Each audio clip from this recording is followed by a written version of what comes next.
भाभी अमेरिका में मुझे किसी भी चीज की कमी नहीं थी। अगर कमी थी तो बस आपके हाथ के बने खाने की। लो थोड़ा और लो। अरे नहीं भाभी बस, कितना खिलाओगी? अरे नहीं भाभी बस, मैं बाद में लेता हूँ। तुमने इनके खाने की तारीफ कर दी है, अब भुगतो। इतने साल से तो ये भुगत रहे थे, अब तुम भी भुगतो। अच्छा, मतलब भैया आपको भाभी के हाथ का बना खाना अच्छा नहीं लगता? पापा घर पर खाना खाएंगे तो अच्छा लगेगा ना। कितने दिनों के बाद तो आप आज घर पर खाना खा रहे हैं, उस पर भी नाटक। ये लीजिए और चुपचाप खाना खाइए। बेटी मुझे तो ऐसा लगता है कि अगले जन्म में तू बेटा बनकर मेरी कुर्सी संभालेगी।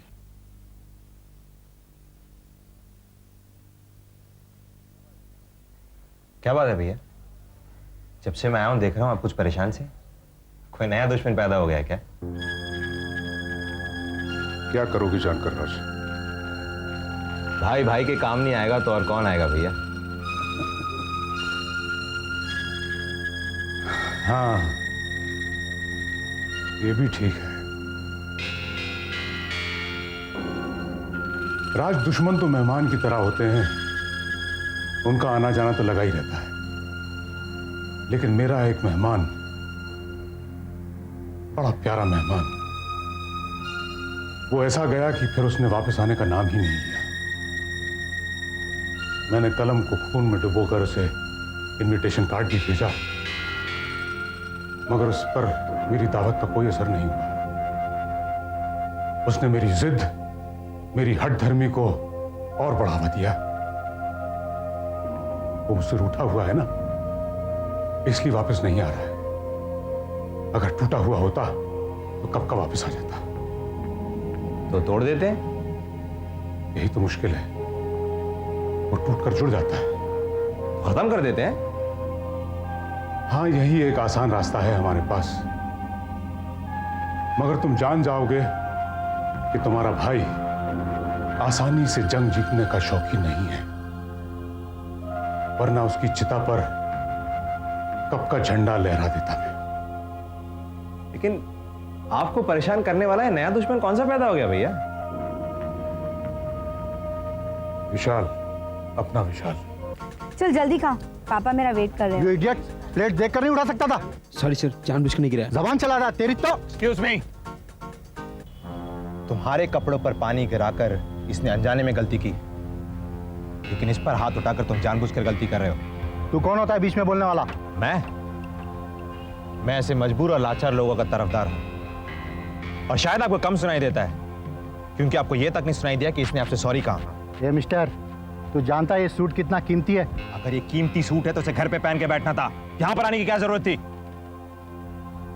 तू जानता नहीं तो किससे बात कर रहा है? कौन है आप? जरा अपना परिचय तो दीजिए। ऐसे कौन से खानदान से ताल्लुक रखते हैं जहाँ गरीब और बेबस पर हाथ उठाना अपनी शान समझा जाता है? आप जैसे बदतमीज लोगों की वजह से उन जैसे गरीबों को नौकरी से निकाला जाता है, क्योंकि होटल के मालिकों को भी शौक होता है आप जैसे अमीर और बदतमीज लोगों की भीड़ जमा करने का। तुझे मैं देख लूंगा। हाँ हाँ, देख लेना। मिस, हम शालिनी। अमराज। हाय। हाय।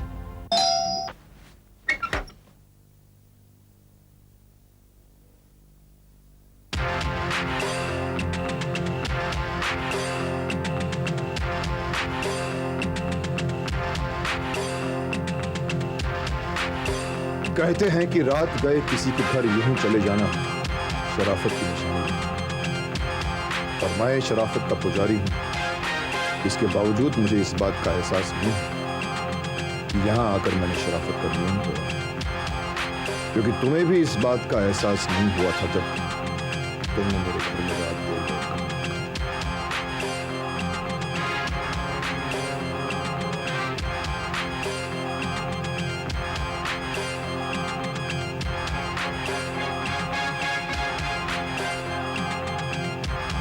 माफी चाहता हूं भाभी।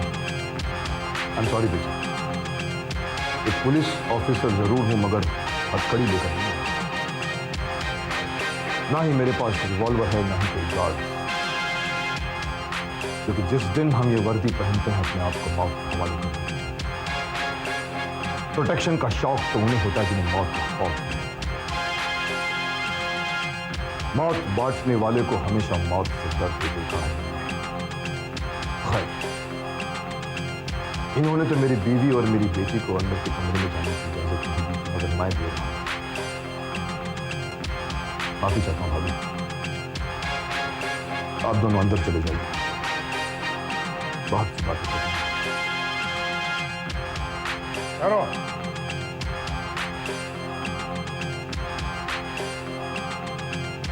ये किसी पुलिस वाले का नहीं, मेरा परिवार है।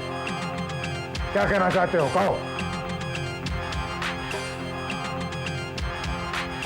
ठीक है, तुम मुझे धमकी देकर तो चले आए, लेकिन मैं डरा नहीं, और न ही मैं बेचैन रहा कि मेरा अंजाम क्या होगा, बल्कि मैं तो सोचता रहा कि तुम्हारी ईंट का जवाब पत्थर से कैसे दिया जाए, और जवाब मिल गया तो मैं चला आया। लगता है तुमने मेरी बातों को सीरियसली नहीं लिया है। नहीं ठीक है, यह मत समझना कि ऐसी बातों को मैं सीरियसली नहीं लेता, यह तुम्हारी भूल है।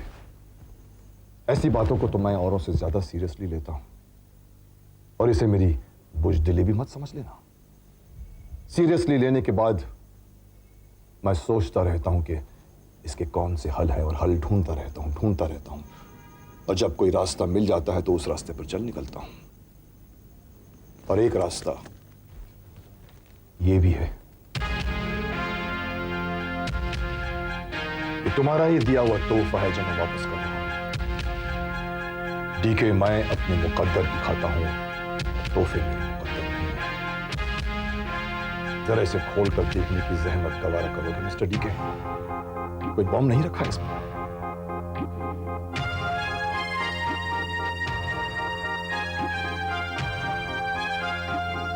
भाभी जी, ये सफेद साड़ी आपके पति ने मेरी पत्नी को भेजी,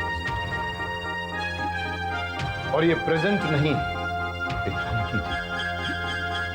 मगर मैं इस प्रेजेंट को वापस कर धमकी देने नहीं आया हूं, बल्कि अंजाम से आगाह करने आया हूं। जिस रास्ते पर मैं चल रहा हूं, उस रास्ते पर शायद मेरी पत्नी को सफेद साड़ी पहननी पड़ जाए, लेकिन जिस रास्ते पर आपके पति चल रहे हैं, उसका अंजाम सिर्फ यही हो सकता है।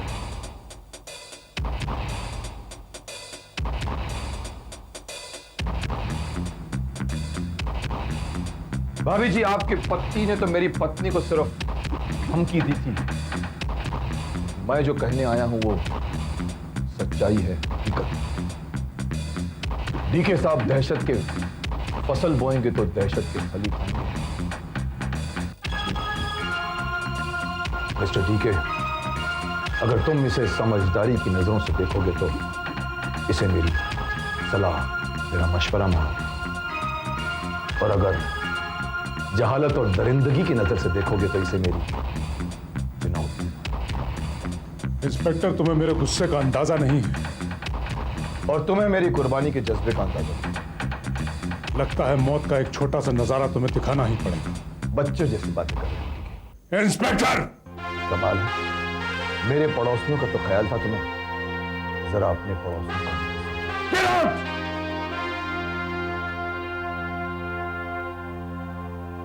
भाभी जी, एक बार फिर आपसे माफी मांगना चाहूंगा। आप सुहागन हैं, इसलिए अच्छी तरह से समझ सकती हैं कि किसी सुहागन को उसके विधवा होने की धमकी देना उस सुहागन के लिए कितने दुख का कारण हो सकता है। चलता हूं, नमस्ते, गुड नाइट। ठीक है।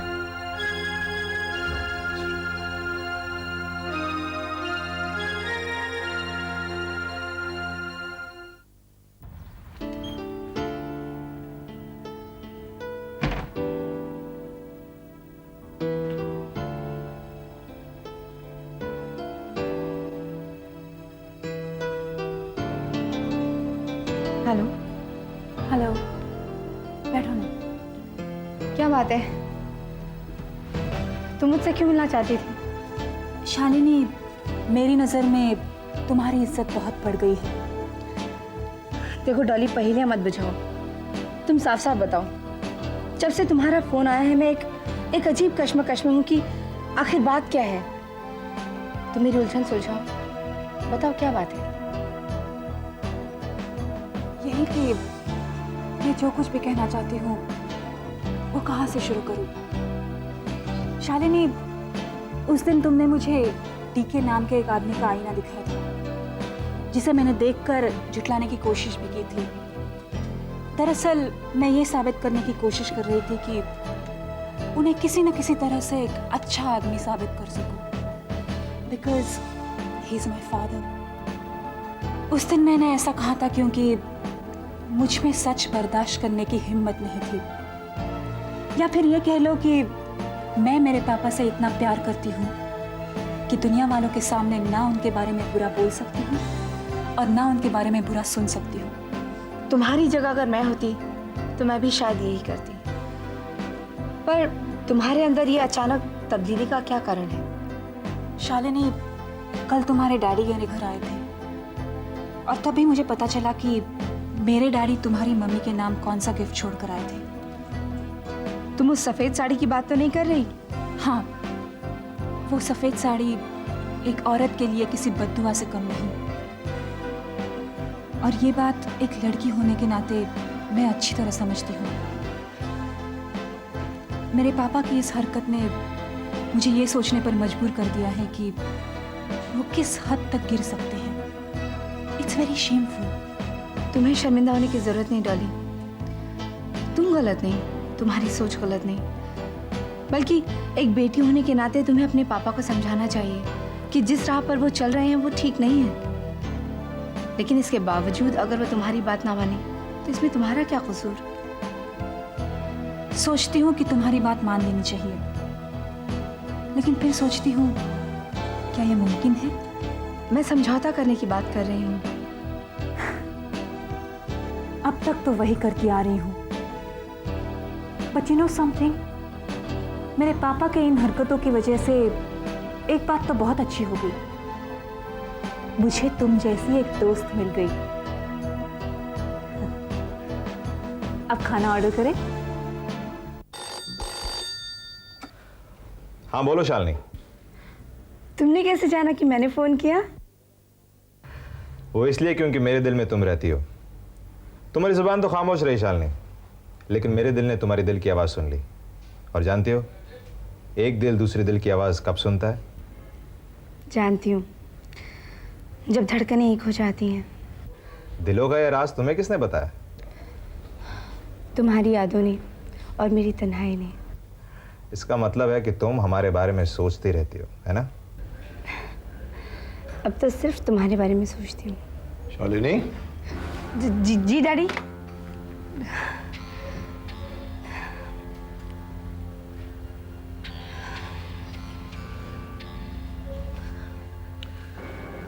लगता है हमने आपकी कोई चोरी पकड़ ली है। चोरी? ये आप क्या कह रहे हैं? अरे हम तो मजाक कर रहे थे। ये फोन पे किससे बात हो रही थी? रात से। ये राज के फोन बहुत आने लगे हैं आजकल। तुम्हारी मां से कह दूंगा कि आज से वही फोन अटेंड किया करेगी, और राज का फोन आए तो डिस्कनेक्ट कर दिया करेगी वो। देखो, मैं अभी अभी अपने एक दोस्त से मिलकर आ रहा हूं, और उससे मैंने प्रॉमिस किया है कि तुम्हारी शादी उसके इकलौते बेटे के साथ होगी। मैं ही शादी नहीं करूंगी। कमाल है, तुम्हारी शादी की उम्र हो गई और तुम शादी से इनकार कर रही हो।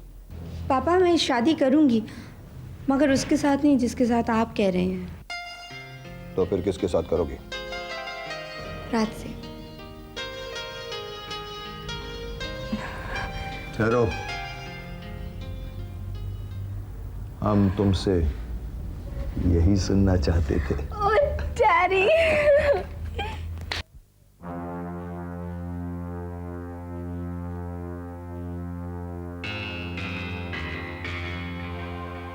अंकल, आपने मुझे बुलाया? हाँ राज, आज मैंने शालिनी के दिल में झांक कर देखने की कोशिश की तो वहां तुम्हारी तस्वीर पाई मैंने। मैं जो बात करने जा रहा हूं तुमसे, वो बात करनी तो लड़के वालों को चाहिए, मगर मैं ऐसे रस्मों का कायल नहीं हूं। सीधी बात करता हूं और सीधी बातें सुनने का आदी हूं। मैं ये जानना चाहता हूं कि जितना शालिनी तुम्हें चाहती है, क्या तुम भी उतना ही चाहते हो उसे? हाँ, शायद उससे भी ज्यादा। कभी इस चाहत को शादी का रूप देने की कोशिश की है तुमने? कई बार आपसे मिलने की भी कोशिश की, मगर हिम्मत ही नहीं हुई। आज मैंने तुमसे तुम्हारी राय पूछी, अगर मैं तुमसे ये राय नहीं पूछता तो फिर तुम क्या करते? अंकल, मैं आपसे उतना नहीं डरता जितना शालिनी के लिए मेरे दिल में चाहत है। मैं हमेशा ये सोचता था कि कभी ना कभी ये चाहत हिम्मत बनकर बाहर आएगी और ये इंतजार की घड़ियां खत्म होगी। लेकिन आज आपने ये बात खुद छेड़कर इंतजार की घड़ियां खत्म कर दी। मुझे लगता है कि शालिनी के लिए तुमको चुनकर मैंने कोई गलती नहीं की, मगर एक बात मैं तुमसे और जानना चाहूंगा कि कहीं मेरी बच्ची को तुम चोट तो नहीं पहुंचाओगे? मेरी बात का बुरा मत मानना। शालिनी मेरी बच्ची जरूर है, मगर वो मेरे जिस्म का एक हिस्सा है, और जिस्म के हिस्से को चोट पहुंचे तो सारे जिस्म को चोट पहुंचती है। अंकल, शालिनी आपके जिस्म का हिस्सा जरूर है, लेकिन वो मेरी जिंदगी का हिस्सा है, और अपनी जिंदगी को दुख पहुंचाकर मैं अपनी जिंदगी को दुखी नहीं करना चाहता। ठीक है, मैंने जो बातें तुमसे करनी थी वो तो मैंने कर ली। अब बाकी बातें जो बड़ों को करनी चाहिए वो बड़ों को कर लेने दो। दिन तारीख तय करनी है, मुहूर्त निकालना है। भाई, शादी करना कोई बच्चों का खेल तो है नहीं।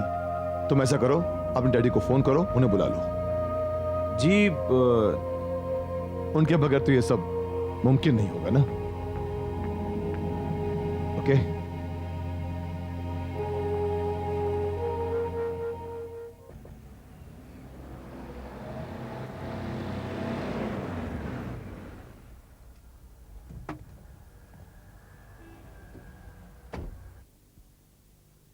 अच्छा हुआ आप मुझे यहीं मिल गए। मुझे पता चल गया था कि विजय ने तुम्हें बुलाया है। मुझे लगा आज जरूर खुशखबरी सुनने को मिलेगी कि वो तुम्हें अपना दामाद बनाना चाहता है, मगर तुम्हारा ये मायूस चेहरा देखकर मुझे लग रहा है कि हमारी उम्मीदों पर पानी फिर गया है। मेरा अंदाजा सही है गलत? आपका अंदाजा गलत है। तो फिर तुम्हारे चेहरे पर यह मायूसी क्यों? वो इसलिए क्योंकि अपने बुने हुए जाल में हम खुद फंस गए हैं। मतलब?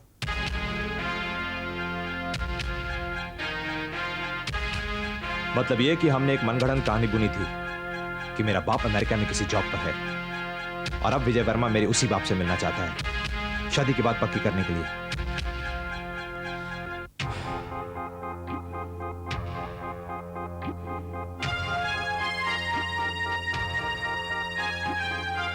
ऐसी इसका यह मतलब हुआ कि जब तक वो तुम्हारे बाप से नहीं मिलेगा बात आगे नहीं बढ़ सकती।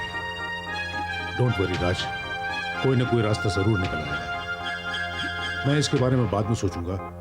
फिलहाल हमें विशाल के बारे में सोचना चाहिए। उसका हमारे साथ ना होने से हमें बहुत नुकसान होता जा रहा है। अगर यही रवैया चलता रहा तो एक दिन हमारा धंधा चौपट हो जाएगा। आपने उसे वापस लाने में बहुत कोशिश की, अब एक कोशिश मैं भी करूंगा। इससे क्या फायदा होगा? वो मुझे तो मना कर ही चुका है। तुम्हें क्या लगता है तुमसे राजी हो जाएगा? हो भी सकता है। आपका अंदाज अलग है और मेरा अंदाज अलग। कोशिश करने से अगर फायदा नहीं होता तो नुकसान भी नहीं होता।